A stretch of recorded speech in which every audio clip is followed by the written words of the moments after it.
제가 질문 하나 드리고 말씀 시작하겠습니다. 사랑하는 성도 여러분, 여러분은 어떤 교회를 원하십니까? 한번 속으로 생각해 보시기 바랍니다. 지금까지 소망하는 이상적인 여러분의 교회 모습은 어떤 겁니까?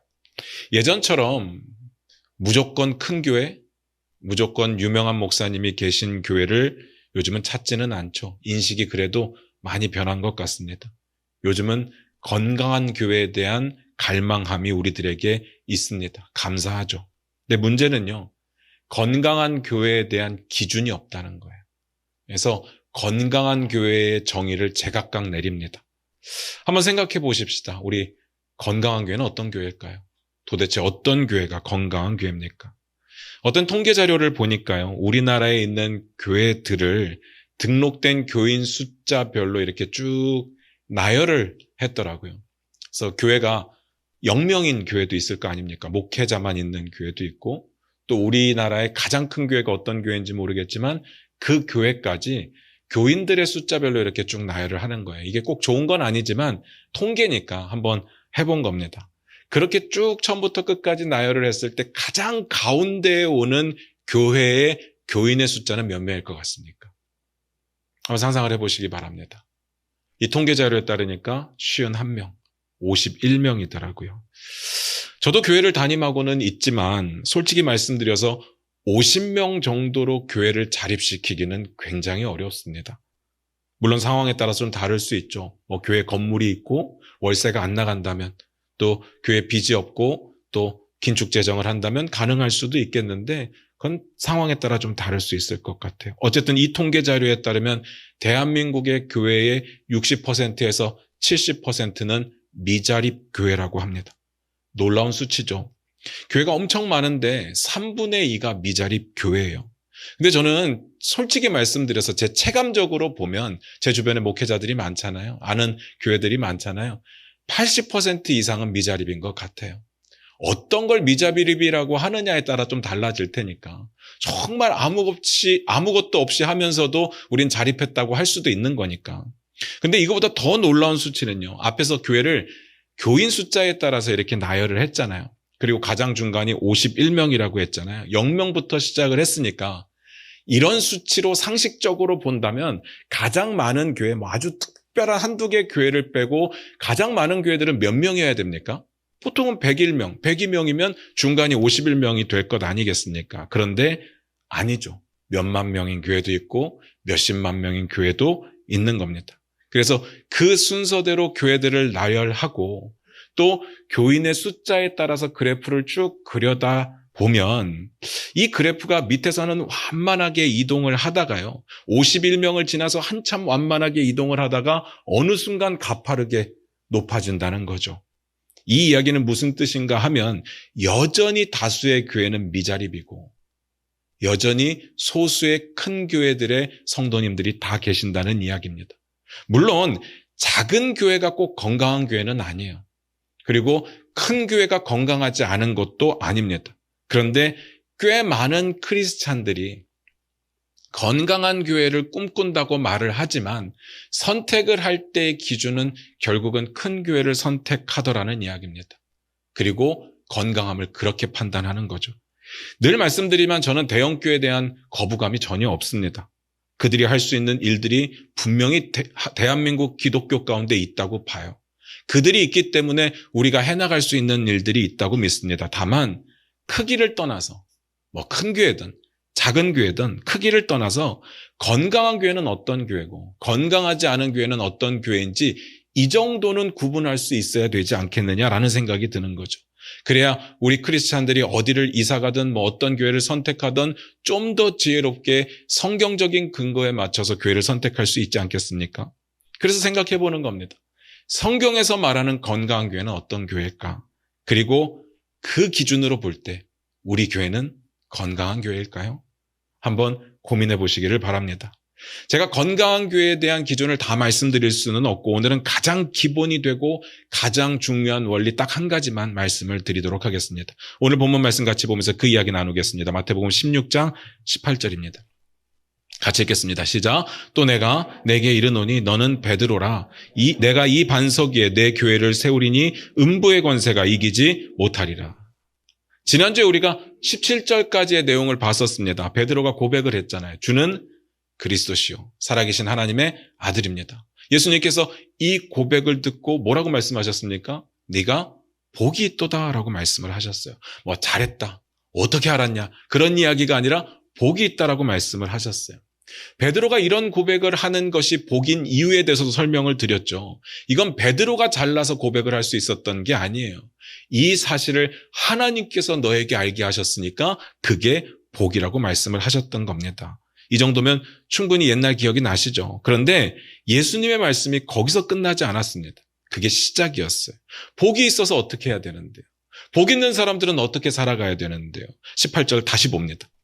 마태복음 16장 18절입니다. 같이 읽겠습니다. 시작. 또 내가 내게 이르노니 너는 베드로라. 내가 이 반석 위에 내 교회를 세우리니 음부의 권세가 이기지 못하리라. 첫 번째로 하신 이야기가 뭡니까? 너는 베드로다. 베드로로 살아야 된다는 이야기예요. 복 있는 사람은 베드로로 살아야 된다는 이야기예요. 사실 이거 너무 당연한 이야기 아닙니까? 베드로한테 야 너는 베드로야 라고 말씀하시는 거잖아요. 누군가가 저한테 야 너는 영섭이야 라고 이야기하는 거하고 똑같은 상황입니다. 너무 당연하잖아요.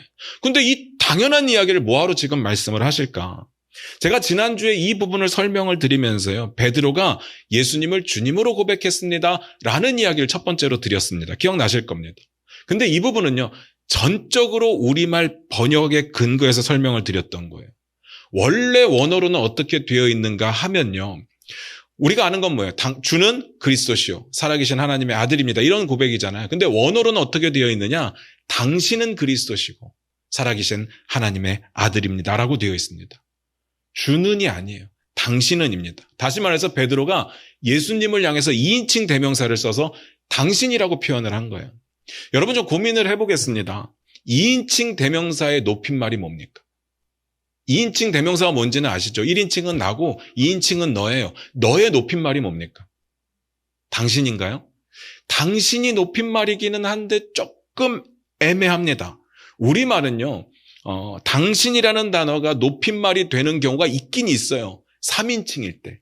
그때는 극존칭으로 쓰일 수 있습니다. 근데 2인칭일 때는 애매해요. 쉽게 생각하면 이런 겁니다. 아버지, 어머니한테 당신이라고 할 수 있나요? 당신 식사하셨습니까?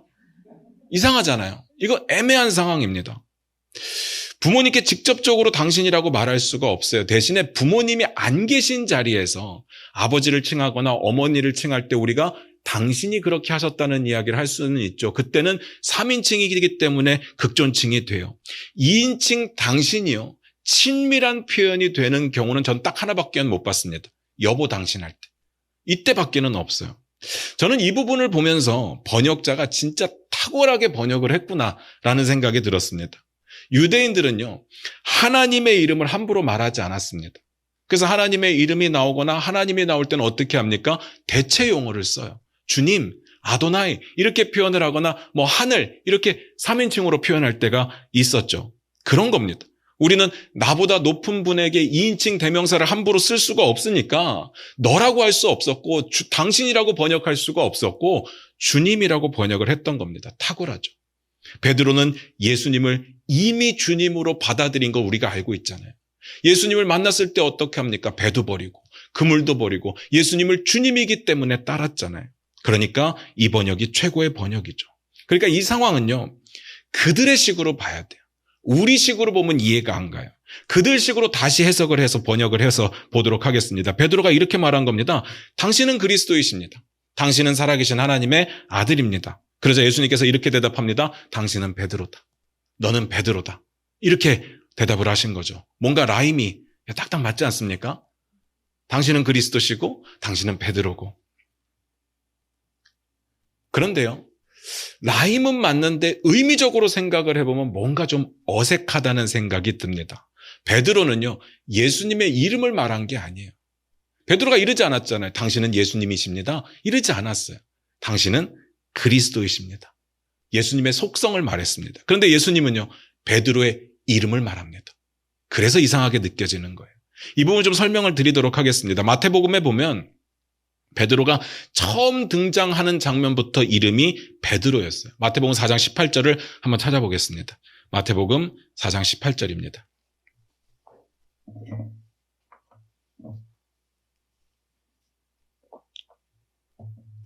같이 한번 읽어보겠습니다. 시작. 갈릴리 해변에 다니시다가 두 형제 곧 베드로라 하는 시몬과 그의 형제 안드레가 바다에 금을 던지는 것을 보시니 그들은 어부라. 베드로라 하는 시몬입니다. 이렇게 되어 있죠. 마치 베드로는 불리는 이름이고 시몬은 진짜 이름이고, 지금은 좀 그런 경우가 없어요. 계명이 쉬워져서 그런 경우가 없지만 예전에는요, 집에서 부르는 이름이 따로 있고 호적에 올려진 이름이 따로 있는 사람들이 있었어요. 그렇게 보여요. 근데 잘 보셔야 되는 게 뭐냐면요, 베드로가 왜 사람들에게 베드로라고 불리기 시작했느냐, 이걸 알아야 됩니다. 우리가 이걸 찾아보다 보니까 어떤 답을 얻는가 하면 예수님이 베드로라는 이름을 붙여주셨어요. 요한복음 1장 41절 42절인데 우리 화면 보시면서 같이 읽을게요. 같이 읽겠습니다. 시작. 그가 먼저 자기의 형제 시몬을 찾아 말하되 우리가 메시아를 만났다 하고, 메시아는 번역하면 그리스도라. 데리고 예수께로 오니 예수께서 보시고 이르시되 내가 요한의 아들 시몬이니 장차 게바라 하리라 하시니라. 처음에는 그냥 시몬이었습니다. 그런데 예수님이 너 앞으로 게바가 될 거야, 너 베드로가 될 거야 라고 이야기를 한 거죠. 게바는 아람어고요, 헬라어로는 베드로거든요. 이 베드로라는 단어의 뜻은 반석이라는 뜻입니다. 그때부터 베드로라고 불렸어요. 근데 궁금한 건요, 예수님이 그 이유를 말씀하시질 않았어요. 왜 네가 베드로라고 불리게 될지에 대한 이유를 말씀하시지 않았어요. 그런데 오늘에 와서 그 이야기를 하시는 겁니다. 너는 베드로잖아. 너는 베드로야. 느낌 오십니까? 베드로가 무슨 뜻이라고요? 반석이라는 뜻이라고. 너는 반석이야, 그 뜻입니다. 그러니까 예수님도 베드로의 이름을 말씀하신 게 아니라 베드로의 속성을 말씀하신 거예요. 어떤 속성이요? 결론부터 말씀드리자면 베드로는 반석인데 그냥 반석이 아니라 교회의 반석이다, 그 뜻입니다. 그 내용이 이제 다음에 나와요. 마태복음 16장 18절을 다시 한번 읽어봅니다. 같이 읽겠습니다. 시작.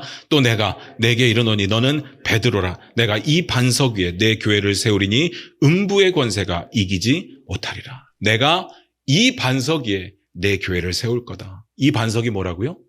베드로. 우리는 이쯤 하면요, 그렇구나, 베드로가 반석이구나, 교회 반석인가 보다, 그러고 그냥 넘어갑니다.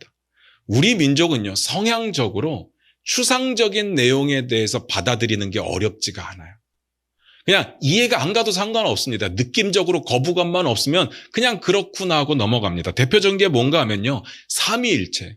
이거 굉장히 어려운 신학적인 용어거든요. 근데 대한민국 사람들은 이걸 어려워하는 사람이 한 명도 없어요. 하나님은 예수님이시고 예수님은 성령님이시고 성령님은 하나님이신데 세 분이 달라요.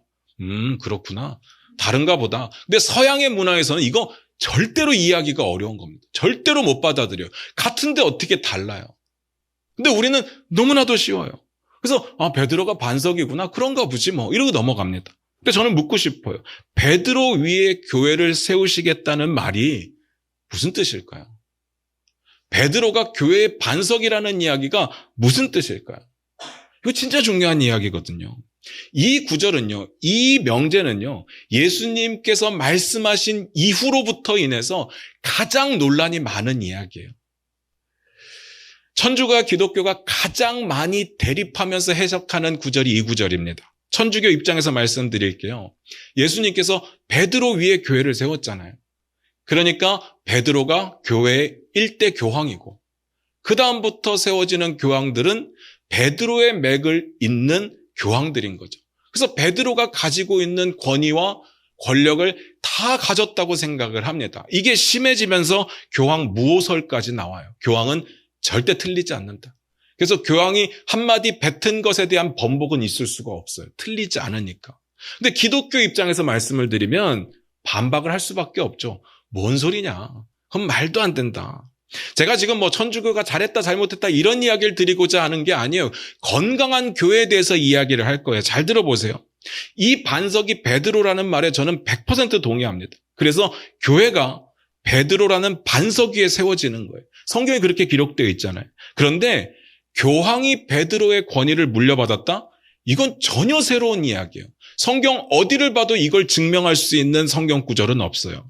베드로가 뭔 권위를 가지게 될지는 아직 모르겠지만, 안 나와서 모르겠지만 베드로가 엄청난 권위를 가졌다고 한들 교황이 베드로의 권위를 물려받는다, 이런 내용은 증명할 수가 없다는 이야기입니다. 그래서 제 입장은 이렇습니다. 저는 베드로가 교회 반석이라고 믿습니다. 그러나 베드로가 교회 반석인 건 베드로라는 인간 자체, 인격체가 교회 반석이라는 이야기는 아니에요. 베드로는요, 여전히 흠이 많아요. 초대교회 가장 높은 지도자가 되기는 합니다. 근데 완전하지 않아요. 완벽하지 않습니다. 나중에는요, 사도 바울한테 엄청 핀잔 듣거든요. 엄청 책망받아요. 그러면 뭐냐? 도대체 베드로가 왜 교회 반석이냐? 제가 믿기로는요, 베드로의 고백 있잖아요. 주는 그리스도시요 살아계신 하나님의 아들입니다 라는 고백을 시작으로 해서 베드로가 초대교회에 했던 헌신과 그리고 사역과 희생과 심지어는 순교 전부를 말하는 겁니다. 에베소서에 보면 이런 내용이 있어요. 에베소서 2장 20절인데 우리 화면 보실게요. 같이 읽겠습니다. 시작. 너희는 사도들과 선지자들의 터 위에 세우심을 입은 자라 그리스도 예수께서 친히 모퉁이 돌이 되셨느니라. 저는 사도 바울의 이 표현이 너무나도 정확하게 표현하고 있다고 생각을 합니다. 교회는요, 어쩔 수가 없어요. 사도들과 선지자들의 사역과 헌신과 희생과 순교 위에 세워졌습니다. 그리고 그 중심에 누가 계시냐? 모퉁이 돌 되시는 예수님이 계세요. 교회의 머리는 무조건 예수 그리스도이십니다. 베드로가 아무리 대단한 일을 했어도, 아무리 잘났어도 모퉁이 돌 되시는 예수님을 대체할 수는 없어요. 베드로가 교회의 반석인 이유는 베드로가 초대교회의 어마어마한 역할을 감당하기 때문입니다. 그 교회 내 최고의 권력자였기 때문은 아니에요. 그의 역할을 말하는 겁니다. 그런데요, 더 놀라운 것은 베드로만이 아니에요. 베드로만 그런 게 아니에요. 이런 헌신과 수고와 희생과 순교를 했던 모든 사람들, 사도들과 교회가 생기기 이전에 있었던 선지자들의 그 순교까지 그 모든 것들의 터 위에 교회는 세워질 겁니다. 그리고 세워졌죠. 교회는 그렇게 숭고하게 만들어진 겁니다. 저는요, 여러분들 위에 우리 중앙교회가 굳건히 서기를 원합니다. 여러분의 고백, 여러분의 헌신, 여러분의 희생 위에 교회는 세워져야 됩니다. 우리 교회는 다 아시다시피 처음 시작할 때부터 개척하셨던 신영호 목사님, 그리고 동역하셨던 우리 강동석 목사님의 순교 위에 세워졌습니다. 어디 놀러 가다가 사고가 난 게 아니라 복음을 전하러, 설교하러 가시다가 불의의 교통사고를 당하셨거든요. 이 일이 우리 교회에 엄청 어려운 일이었습니다. 그런데 이것 때문에 사람들이 기도하기 시작하죠. 울어주기 시작합니다. 와서 돕기 시작해요. 헌신합니다. 그렇게 세워져서 지금에 이른 거죠. 담임 목사 한 사람이 잘해서? 아닙니다. 성도 한 사람 중에 대단한 사람이 있어서? 아니에요. 그것으로 교회를 세울 수는 없습니다. 그렇게 한 사람 중심의 교회, 그것은 오히려 위험합니다. 저는 이렇게 묻고 싶습니다. 여러분께 묻고 싶어요. 우리 교회 사랑하십니까? 안 사랑하십니까? 우리 교회 사랑하신다면 정말 건강한 교회가 되기를 원하십니까? 그러면요, 여러분들의 동일한 이 사도들과 선지자들과 동일한 사역과 헌신과 희생이 필요합니다. 여러분이 뒷짐지고 계시면요, 교회는 건강하게 성장할 수가 없습니다. 여러분들이 일하셔야 되고 여러분들이 교회를 위해서 기도하셔야 됩니다. 남선교회, 여선교회, 목장 리더, 교사, 찬양팀, 교회 청소, 다양한 봉사의 자리 뭐든 하시기 바랍니다. 우리 교회가 주중사역이 많지는 않잖아요. 아니 거의 없죠. 주중에 새벽 예배 있고 목요 찬양 예배 있는데 새벽 예배는 여기 아무도 안 오시잖아요. 그러니까 사역이 아예 없는 거죠. 목요 찬양 예배도 거의 안 오시잖아요. 없는 거죠. 우리는 거룩한 주일 하루를 보고 달려가고 있어요. 그래서 잘 생각하셔야 되는 게 주일 성수라고 하는 건요, 공예배 한 번에 빠지지 않고 나오는 것이 주일 성수가 아닙니다. 이 거룩한 한 날을 하나님을 위해 떼어놓고 사용하는 게 주일 성수죠. 교회를 사랑하신다면 교회를 위해서 뭐든 해주시기를 바랍니다. 그래야 교회가 건강하게 성장합니다. 자, 지금부터 건강한 교회에 대한 성경적 기준을 말씀드리려고 해요. 마태복음 16장 18절을 다시 한번 봅니다. 같이 읽겠습니다. 시작. 또 내가 내게 이르노니 너는 베드로라. 내가 이 반석 위에 내 교회를 세우리니 음부의 권세가 이기지 못하리라. 내가 이 반석 위에 내 교회를 세울 것이다. 성경에 교회라는 말이 처음 나왔고요. 예수님이 이 말씀을 하실 당시에는 교회가 없었습니다. 그럼에도 불구하고 우리가 생각하는 그 교회가 맞아요. 진짜 중요한 건 지금부터입니다. 예수님께서 교회를 내 교회라고 말씀하셨어요. 이게 오늘 우리가 보게 될 건강한 교회의 가장 기본적이고 가장 중요한 원리입니다. 건강한 교회는 어떤 교회입니까? 교회의 주인이 예수 그리스도이신 교회. 이거 잊어버리시면 안 돼요. 분명히 이렇게 묻는 분들이 계실 겁니다. 예수님이 주인 아닌 교회가 있나요? 저는 되묻고 싶습니다. 없을까요? 어떻습니까? 진짜 없을까요? 정말 많은 사람들이요. 지금 이 시대를 바라보면서 대한민국 기독교, 대한민국 교회를 위기라고 평가를 합니다. 그리고 부정적으로 생각을 하죠. 저도 걱정스럽기는 매한 가지예요. 근데 저는 위기라고 지적하시는 분들하고 생각이 조금 다릅니다. 위기는 위기인데 교회가 항상 위기였어요. 위기가 아니었던 적이 없었습니다. 교회가 안정되었을 때는요. 오히려 부패하고 타락했죠. 그게 더 큰 위기 아닙니까? 그러면서 생각해보는 겁니다. 우리 교회는 지금 위기일까요? 우리는 위기라고 생각된다면 이런 걸 고민해 봐야 돼요. 우리 교회는 누구의 교회이냐? 이걸 고민해 봐야 됩니다. 정말 예수님이 주인 되시는 교회입니까? 아니면 담임 목사 한 사람이 주인 되는 교회입니까? 담임 목사 한 사람이 북치고 장구치고 다 하는 교회? 그것도 아니면 힘 있는 중직자들 몇 명이 주인 되는 교회입니까? 저는 이 말씀 꼭 드리고 싶어요. 저는 이 교회 주인이 아닙니다. 여러분도 이 교회 주인이 아니에요. 제가요, 여러분이 이 교회 주인이십니다라고 말하면 저는 편해요. 여러분들이 일하게 하고 동참하게 만드는 가장 원동력이 되는 모티브가 되는 것이 뭐냐면 여러분이 주인입니다. 주인의식 가지십시오. 이렇게 말하면 가장 편해요. 그런데 아니에요. 저도 아니고 여러분도 아니에요. 이 교회는 주님이 주인 되시는 교회예요. 우리가 우리 교회를 사랑하고 우리 교회를 위해서 희생하고 헌신하는 이유는 우리가 우리 교회 주인이기 때문이 아닙니다. 그럼 뭐냐? 우리가 주인 삼은 예수 그리스도가 주인 되시는 교회이기 때문에 우리는 종으로서 섬기는 겁니다. 어느 누구도 교회 안에서 주인 노릇하면 안 됩니다. 오직 예수님만이 주인이셔야 됩니다. 그러면요, 예수님이 주인 되시는 교회가 되면 어떤 일이 벌어지느냐? 음부의 권세가 이기지 못한답니다. 그래서 위기인데 저는 위기가 아니라고 보는 거예요. 여기서 음부의 권세는 사망이거든요. 잘 생각하셔야 됩니다. 음부의 권세가 교회를 공격도 못할 거야. 그렇게 말하지 않았어요. 음부의 권세는 끊임없이 공격할 겁니다. 그래서 위기처럼 보일 수밖에 없어요. 그러나 예수님의 소유된 교회이기 때문에, 예수님이 주인 되시는 교회이기 때문에 절대로 사망은 교회를 이길 수가 없습니다. 그 뜻이에요. 그러면 주님이 주인이 아닌 교회도 있어요? 있다고요. 그런데 그건 교회라고 부를 수가 없어요. 안 그렇습니까? 주님이 주인이 아닌데 어떻게 그게 교회입니까? 그냥 모임? 집단? 그들이 망하든 말든 사실 우리의 관심은 아닌 거죠. 어쨌든 예수 그리스도가 주인 되시는 교회는 절대로 망하지 않습니다. 저는 여기서 궁금해졌어요. 갑자기 예수님이 이 말씀을 왜 하실까? 주어진 본문을 이해하기 위해서 중요한 게 뭡니까? 전문맥이죠. 전문맥이 앞전자를 써서 앞에 있는 구절이라는 뜻이 아닙니다. 전체 구절이라는 이야기예요. 그래서 영어로는 컨텍스트, 텍스트를 둘러싸고 있는 맥락이라는 뜻입니다. 오늘은 뒤를 보셔야 돼요. 마태복음 16장 21절입니다.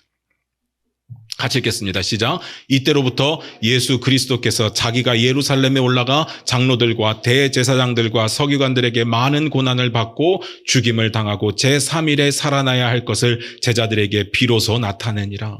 오늘 이 이야기를 시작으로 예수님은 고난과 죽음과 부활을 제자들에게 가르치셨습니다. 선포하셨습니다. 여러분, 예수님의 죽음과 부활이 있잖아요. 그런데 우리는 알죠. 부활은 소망이고 승리입니다. 그런데 우리가 바라봤던 예수님의 부활 이후의 교회 모습은 어땠습니까? 탄탄대로였습니까? 늘 승리였습니까? 아니잖아요. 우리 한번 찾아볼까요? 사도행전 8장 1절인데, 화면 보시겠습니다. 우리 화면 보시면서 같이 읽을게요. 같이 읽겠습니다. 시작. 사울은 그가 죽임당함을 마땅히 여기더라. 그날에 예루살렘에 있는 교회에 큰 박해가 있어 사도 외에는 다 유대와 사마리아 모든 땅으로 흩어지니라.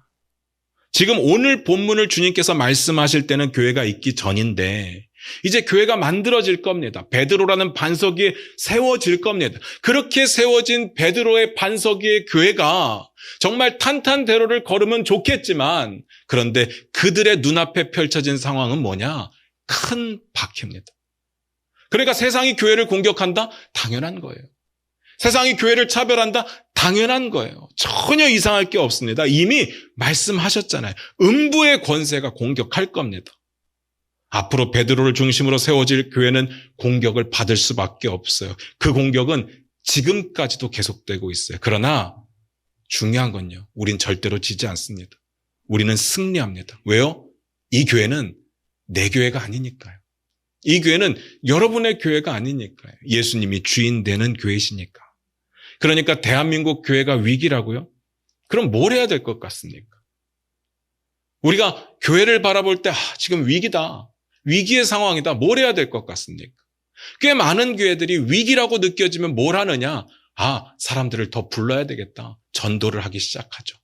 세미나도 하고 부흥회도 합니다. 한마음 대축제, 온 교인 전부 참여하는 예배 이런 것들을 준비해요. 나쁘지 않아요.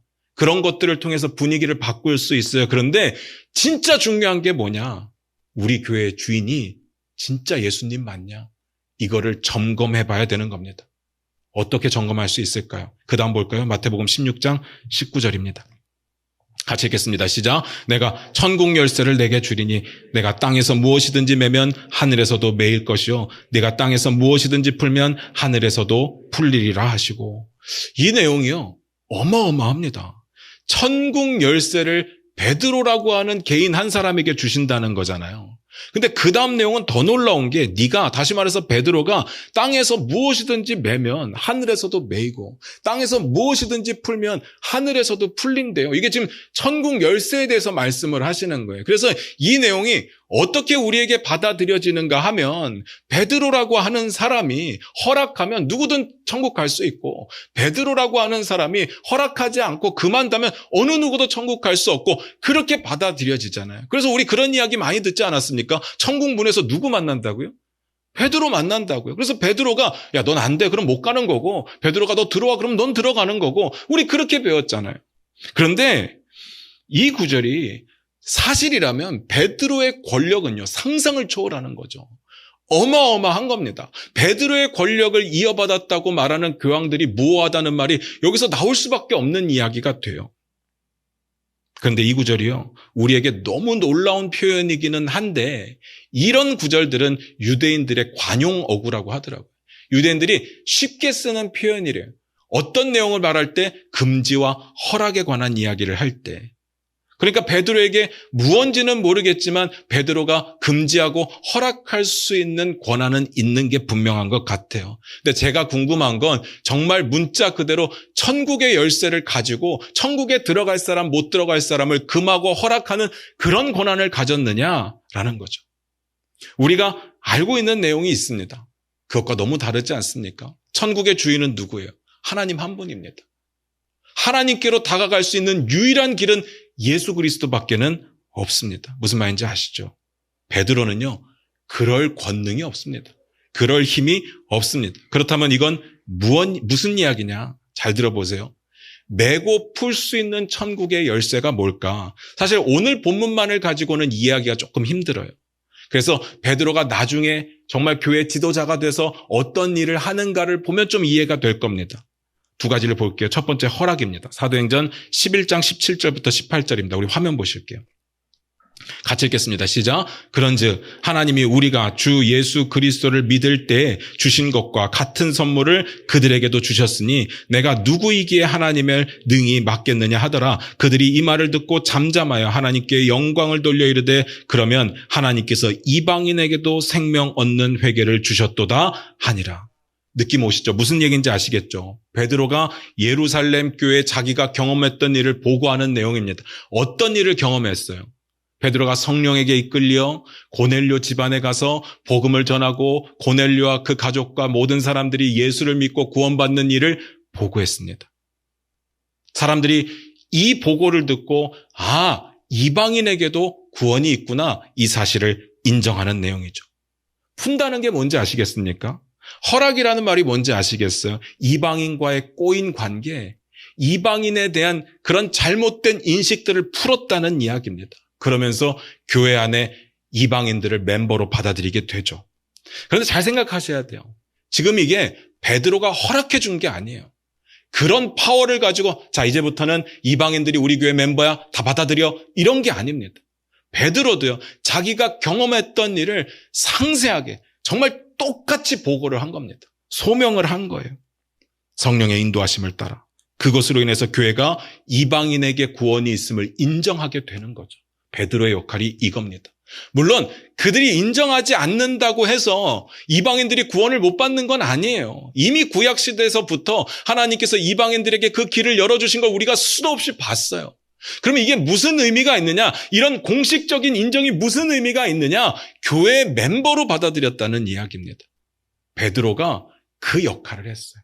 이게 푸는 역할이에요. 두 번째는 금지인데요. 이건 안 찾아보고 설명드릴게요.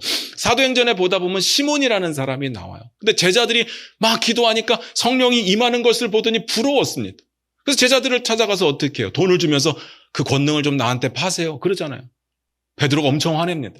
그리고 저주하죠. 베드로가 그의 구원을 인정하지 않아요. 그래서 교회가 그를 받아들이지 않습니다. 맨다는 말이 뭔 뜻인지 아시겠죠? 금지가 이런 뜻입니다. 베드로의 역할은 뭐냐? 분별력 있게 하나님이 주신 기준을 가지고 건강한 교회를 세우기 위해서 예수 믿는 사람과 가짜로 믿는 사람들을 구별하는 역할을 했어요. 베드로가 가진 천국의 열쇠는 이런 겁니다. 베드로는 하나님께서 허락하시는 기준을 통해 교회를 건강하게 세워가는 역할. 그 이야기를 하는 겁니다. 이게 베드로의 절대 권력을 이야기하는 건 아니죠. 교회의 주인은 베드로가 아니거든요. 예수님이십니다. 베드로는 종으로서 예수님을 대신하고 있는 거죠. 말씀 마무리 짓겠습니다. 오늘 이 시대에 보면 파워를 즐기는 목회자들이 정말 많습니다. 목회자들은요, 베드로도 아니고 베드로의 뒤를 이었다고 해도 그런 파워가 있을 수가 없습니다. 그런데 제가 목회자로서 고민을 해봤습니다. 왜 자꾸 목회자들이 권력을 갖게 되고 그 파워를 즐기게 될까? 정말 심각하게 한번 고민을 해봤는데 두 가지 답이 나오더라고요. 첫 번째는 목회자 같지 않은 목회자가 목회자가 돼서 그래요. 가짜 목회자, 목회자의 타락, 사꾼 목회자 있어요. 부끄럽지만 있습니다.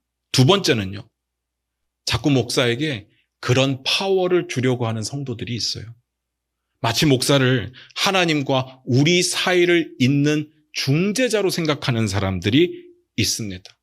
목사는 모든 걸 더 잘할 수 있고 모든 걸 알 수 있고 목사는 죄도 안 짓고 거룩할 것 같고 그래서 목사가 말하는 건 법이다라고 생각하는 사람들이 있죠. 목사가 죄를 지어도 감히 말할 수가 없다고 생각하는 분위기가 대한민국 교회 가운데 있습니다. 그래서 목사가 착각하는 거예요. 내가 맞구나. 내가 잘하고 있구나. 그러면서 얻게 된 그 조그만 권력을 누리게 됩니다. 물론 목회자에게 권위가 있습니다. 권위가 없다는 이야기가 아니에요. 말씀을 전하는 권위, 교회를 대표하는 권위가 있죠. 그런데 이건 권력은 아니에요. 파워는 아닙니다. 사람들은 자꾸 권위하고 권력을 헷갈려 합니다. 그래서 권위 있는 자들에게 권력을 쥐어주려고 애를 쓰는 겁니다. 그러지 마시기 바랍니다. 교회는요, 함께 기도하고, 함께 고민하고, 함께 결정하고, 함께 그 책임을 지는 거예요. 이게 귀찮다고 해서 목사 한 사람에게 다 맡겨버리면 목사는 자연스럽게 권력을 가집니다. 무슨 이 조그만 교회가 권력을 가져봐야 얼마나 가질 수 있겠느냐 하실 수도 있겠지만 조금에도 사람들이 모이고 조금에도 교회 재정이 모이기 때문에 돈이 있는 곳엔 파워가 생기게 마련입니다. 목사를 권력자로 만들지 마시기 바랍니다. 목사를 괴물로 만들지 마시기 바랍니다. 목사가 죄를 짓는다 싶으면요, 알아듣게 이야기하십시오. 물론 예의를 갖추고 지혜롭게 해야 되겠죠. 그런데 이 예의도 목사만의 특별한 예의를 이야기하는 것이 아니라 사람과 사람이 지켜야 되는 적절한 예의를 가지고 말씀하십시오. 그리고 제발 목사 말에 순종한다? 그런 이야기 하지 마세요.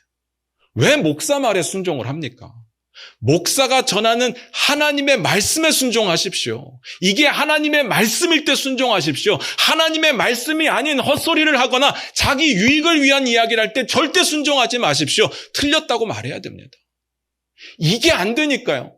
대한민국 교회에 이게 안 되니까요. 어떤 일이 벌어지느냐? 이단들이 판치는 거예요. 이단들이 카리스마적 리더십을 가지고 마음대로 해도 그래서는 안 된다고 배웠기 때문에 그냥 받아들이는 거예요. 제가 늘 말씀드리는 게 있습니다. 목자는요, 예수님 한 분이에요. 목사는요, 양이에요. 여러분들과 똑같은 양이에요. 목사를 통해서 하나님께 가는 게 아니에요. 우리가 하나님께 갈 수 있는 유일한 길은 예수 그리스도밖에는 없어요. 목사는요, 그 역할이 좀 앞에 있는 거예요. 여러분들 조금 앞에 있는 겁니다. 그래서 목사를 통해서 하나님께 가는 것이 아니라 함께 가는 거예요. 물론 밟고 넘어갈 수는 있어요. 그런데 함께 가는 거예요. 예수님이 십자가에 죽으실 때 성소와 지성소를 가르던 휘장이 위로부터 아래로 찢어졌습니다. 더 이상 성전의 제사가 의미가 없어요. 누군가를 통해서 하나님께 나아가는 제물과 제사를 드릴 필요가 없어졌습니다. 그런데 자꾸 구약으로 돌아가려고 그래요. 교회를 성전이라고 이야기를 하고 목회자를 제사장이라고 이야기를 합니다. 아니에요. 목사는 제사장이 아니에요.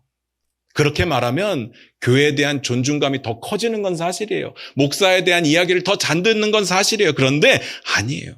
그렇게 말하는 사람들이 있다면 조심하십시오. 다 사기꾼입니다. 거짓말장이에요.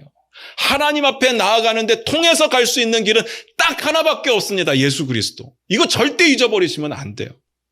그러면 목회자의 역할은 뭐겠습니까? 목회자가 어떤 일을 해야 되는 거예요? 교회 공동체가 말씀을 통해서 사역을 통해서 예수 그리스도를 바라보게 하는 일을 하는 겁니다. 그거 하는 거예요.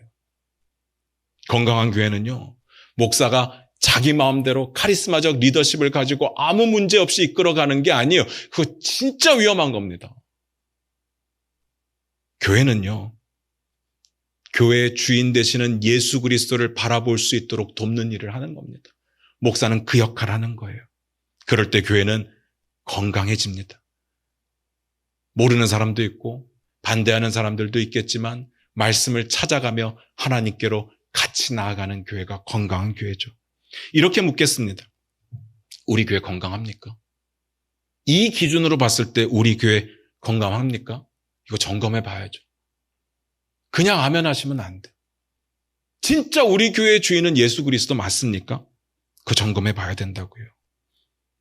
그런데 어떻게 점검할 수 있느냐? 제가 앞에서도 그 질문하고 대답 안 하고 넘어갔는데 지금 대답을 드려요. 교회에 하나님이 아니라 어떤 사람이 높여지고 있다면 병든 상태입니다. 위험해요. 그게 담임 목사든 부사역자든 어떤 직분자든 아니면 어떤 사람이든 누군가가 인기를 얻고 누군가가 높임을 받고 있다면 정말 위험한 상태입니다. 그럼 어떤 상태가 건강한 거냐? 무슨 사역을 하던 하나님의 이름만 드러날 때, 무슨 일을 하던 하나님만 높임 받을 때, 예배를 드리고 또 기도회를 하고 선교를 가고 애들에게 말씀을 가르치고, 그래서 사람이 칭찬을 받는 게 아니라 하나님이 높임을 받을 때, 그때 그 교회는 건강하다고 이야기할 수 있습니다. 다시 묻겠습니다. 우리 교회 건강합니까? 기도하겠습니다.